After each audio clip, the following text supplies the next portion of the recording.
welcome back. Episode 11 now. Today we are going to pull this engine out and we are going to rebuild it. So I'll take you through this journey. It's now sitting on its own diff and weight. I haven't done the sway bar yet.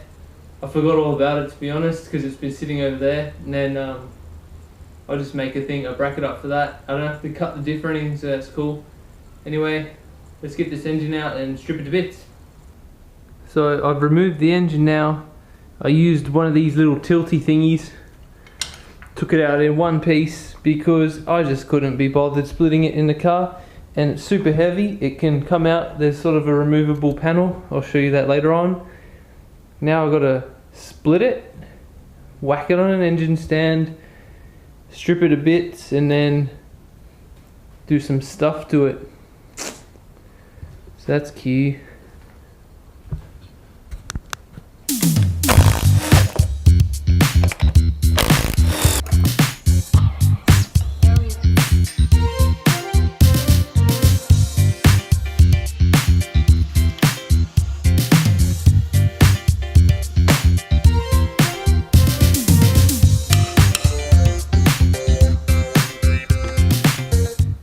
Here is the engine, pretty stripped down now. I've taken all the pistons out, spins freely. I can't get this pulley off because I need a puller and I haven't got one at home.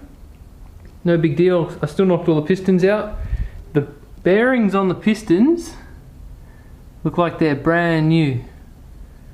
Can't believe it. I don't know whether this has been built in the past, this engine, but probably didn't even need doing, but we'll do it anyway. The way I mark them up is I just hit them with a center pot to know which one goes in which area, which cylinder. They have a little hole to mark the front as well. The rings definitely have never been done by the look. They're looking a bit scungy, but the bearings, boy, clean as. Other than that, it's just pretty simple LS stuff, you know. 6-bolt mains out of factory. So you got 4, strengthen one on the side there, just here. So, you know, pretty good go-to engine if you want to make power pretty easily. That's about it, really. I thought I'd take an opportunity to talk about making special tools to strip things apart. So there's a special puller you can get for these. Hooks onto these little tabs here and then pulls these off. I haven't got that tool. I do have a 3-jaw puller thing, but it's a bit too big. It doesn't fit in the gap here. A mate of mine's got one that can go over the whole thing, which is cool, but I sort of need it right now. And I thought this would be a good experience to show you how you can build tools if you've got like a welder and a grinder. So what we're going to do is we'll just cut up some plate and we'll make something to hook behind here. Then we'll weld a nut onto another piece here, which will push onto the center. Obviously putting something there, but I'll show what it's like if it's always cool to make your own little tools, and then you got a tool forever and you made it, which is always fun to do. You can buy the tools, they're like 240 bucks, I think. So I'm not on that sort of budget here where I can spend 240 to take off one pulley. It's not worth it, so let's make one. Here's what we got. 3 little tags with notches ground in, and I found this round piece of plate. Put a bolt in there, have a socket inside there. Whoop, better hold the engine. So I've got a wheel nut in there spacing it, block of wood. Got me bar. A little hard to do one-handed, but just turn it.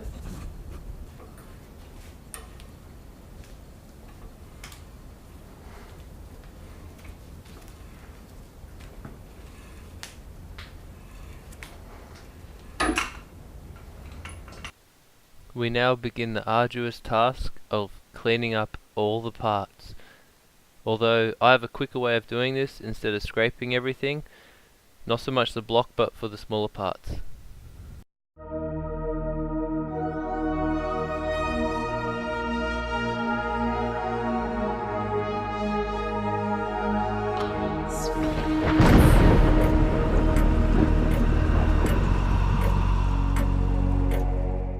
We're currently at my parts washer, which I'm going to build.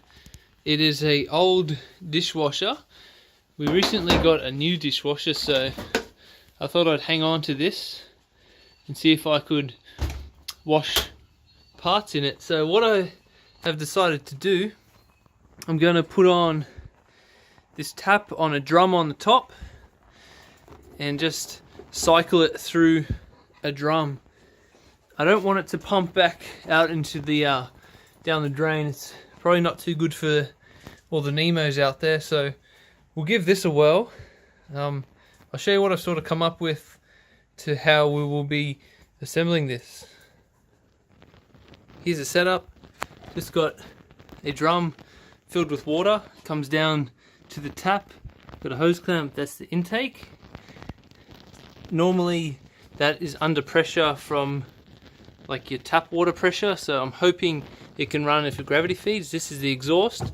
Just 3D printed up this little manifold that hooks on, so when it's pumping out it doesn't go anywhere. Then obviously so you plug it in. I'm firstly going to run it, ooh, don't want to scratch the bonnet. I'm firstly just going to run it on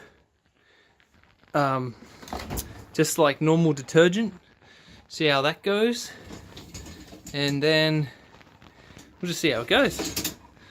So it's ready to roll now. Let's give it a whirl.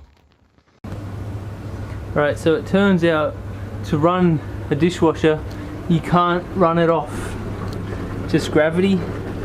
It's quite dark down here, but so you can't just run it off gravity to get it to run. Well, this one in particular, I've heard you can do it to like different ones because someone told me about doing it sort of like this. But so what I've had to do, because I already had cut the pipe, just had like a T-piece laying around and just blanked it off with a bolt and stuff and whacked the thingy in there. It's not leaking, so this thing's washing away now. I don't really want to leave it unattended at the moment, because if I have an issue, like if something pops off here or whatever, because that hose is looking a little swole.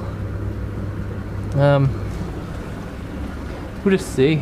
I'll just keep checking on it. But it's working now. It's washing away, so if it doesn't make any, so off it goes. Okay, it's finished its cycle. It worked. Let's have a look. Ooh.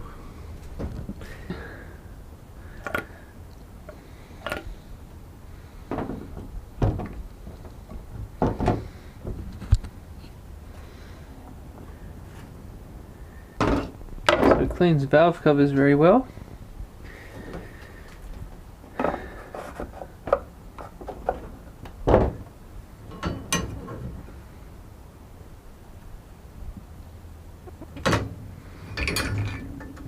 This bracket here also, like, look at that. That was black before. It was covered in so much stuff. The engine's all washed up now. I spent a good time cleaning it all up, getting it ready to be reassembled. Now we're just gonna pop the bearings in, bolt it all down with some plastic gauge, check the clearances of the bearings, and then we can start assembling it. I'll get the short block finished, and then I'll do the heads. And we've got to change the springs on them. So, but anyway, how I washed this, I just hit it with the gurney. It didn't fit in the dishwasher. All the pistons did. They came out super clean. They're just down here in a box next to all the main caps. So like, that brown stuff is just like the staining. Looks weird on the camera. But anyway, that's them. And we've got to also check the clearance on these bearings. And then that's about it. Also do ring gaps. So we'll start by putting the crank in first. Okay, so I've already wiped this off before I filmed it because I totally forgot. Anyway, you can still see a bit on here. So what you do is after you squash it and disassemble it, you hold your bit of paper up. It's a little hard to do whilst filming. Oh, I just almost wiped that off.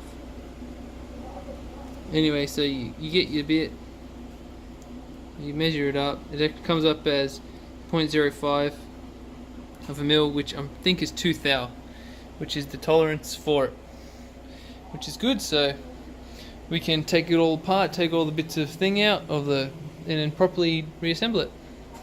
Alright, so we bolted in the crankshaft, torque to spec. Now we're going to do these ring gaps. What you have to do, we're going to run a little bit larger gap than usual, which you will find out why in an upcoming video, but until then, I'll show you how we do this. I've come up with this gap size after measuring the bore due to what is recommended on the website for the Hastings rings.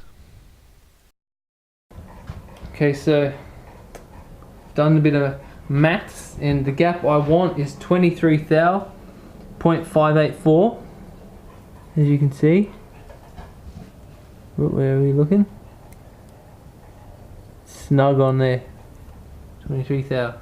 Got the bottom ring now, same thing, pop him in. Use your piston to get ringy boy flat. This one is got to be 22 thou, which is this guy. Look at that, 22 thou. That's how we do it. Ring's on now. I've put on the oil ring and the second ring. They have a little mark that tells them which way is the top. It actually says in the instructions, don't spin them on, because these are chromoly rings, and it says that you can have difficulty. So I have a set of these $10 pliers, and they just spread it just enough so you can slip it down into his space, and it's just that easy. You don't have to spin it, worry about anything. So now they're all gapped, ready to go. We've already checked the bearing clearance to the crank, so that's ready to roll. We can put these in now. I'll show you what tool we have for that in a sec. Ring compressor, so it's like a ratchety thing. I hate those ones that you have to wind the part. They just always catch rings. They're very frustrating, so this is what I like to use. But feel free to drill me in the comments if you feel like these aren't that good. Alright, so dot to the front. I mark the rods anyway. Line it up. And just drop them in.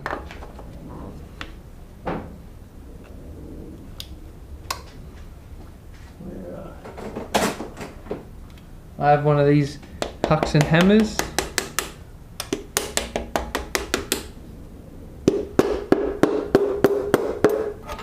That easy.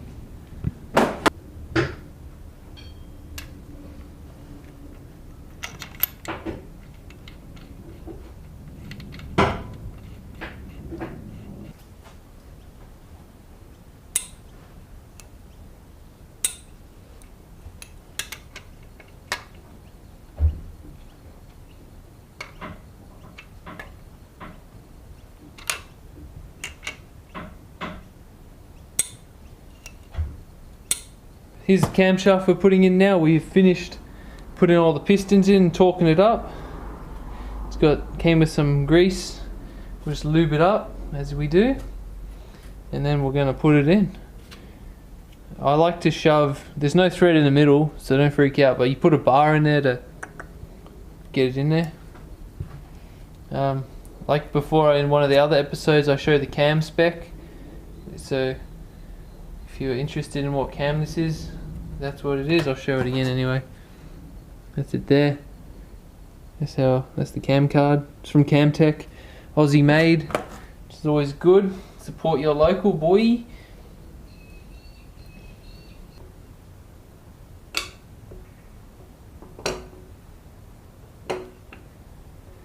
Gently.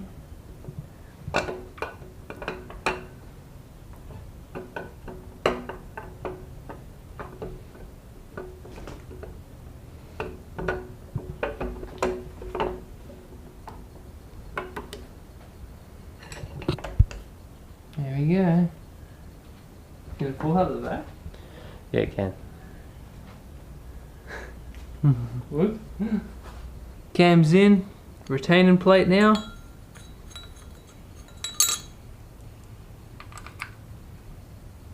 "18 foot-pounds is the torque spec for these bolts.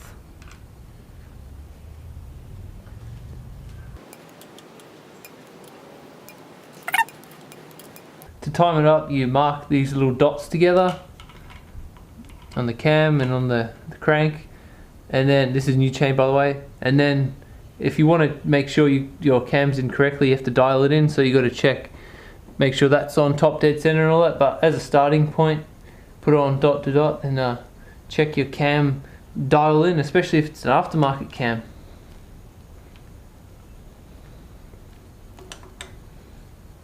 Timed up, we checked it, we spun around, had a look at where the valve comes up in correlation to the piston. It's all good.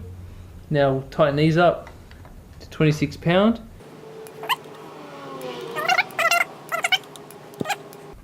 This is the factory LS1 oil pump, just here. Just runs off the crankshaft on these keys. I'm going to pull it apart, give it an inspection, and whack some Vaseline in there, or some petroleum jelly, just to give it a priming chance. I don't think the LS has a problem priming, but might as well do it while I got it off. So just take these off and we can inspect the gears. So upon initial inspection, these look pretty good. Make sure you don't mix them around, like flip them around. None of them have any cracks. There's no crazy scoring in there at all. Like, it looks very clean still. Alright, is that on?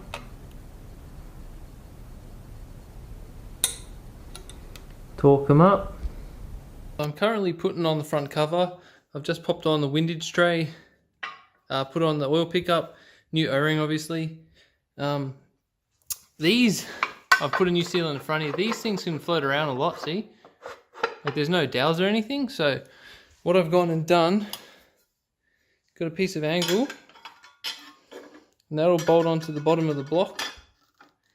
There and there. Then I've got these big holes so I can bolt this front cover up, have a bit of movement so I can make sure this seal is in the middle for when the front pulley goes on. And that's a thing and what you have to do. Same as on the rear. That's what this little hole here is for, to bolt onto here and here, and does a similar thing.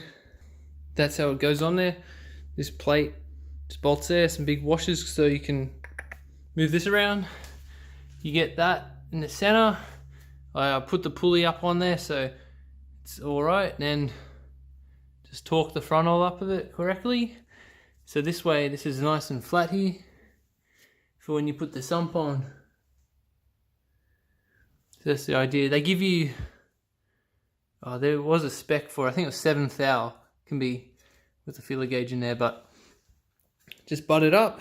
You can also use the witness marks from the old bolts, helps.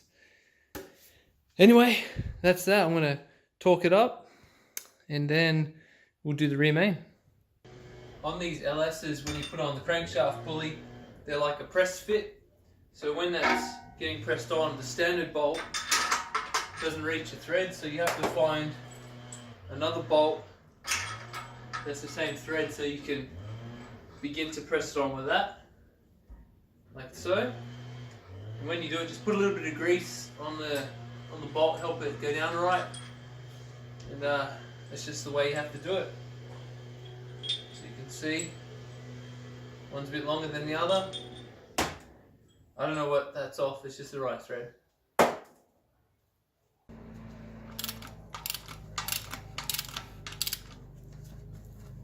We've cleaned out the sump now, cleaned the surface, put new gaskets here, done all that. Sealed up these threads where they come out because that goes straight into the sump and you don't want it to leak out of here. Now we're going to be putting the sump onto there.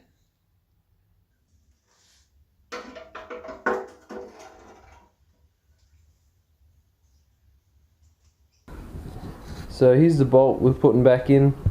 I put a little bit of RTV under the head, bit of thread, bit of grease on the bolt. Pop him in.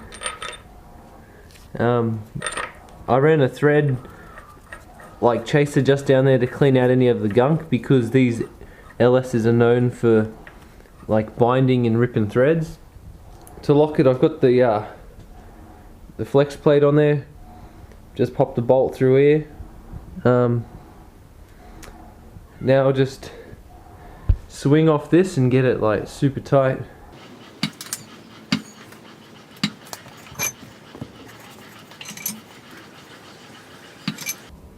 So there you have it, guys. That's the bottom end completed. That's how you do it. It's I've got the heads, as you've seen in the video, they're just chilling out under these rags.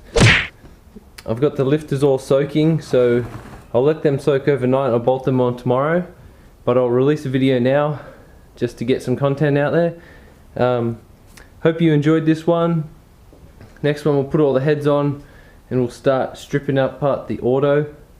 I've got a few bits for the auto. Got a B&M shift kit, big trans cooler, some gaskets, like a rebuild kit for it. I've got a line booster kit somewhere as well, some Sonex parts. This like the sun shell and just stuff like that. So we'll do that in the next episode, but hope you like it. So that's how you build a bottom end on LS.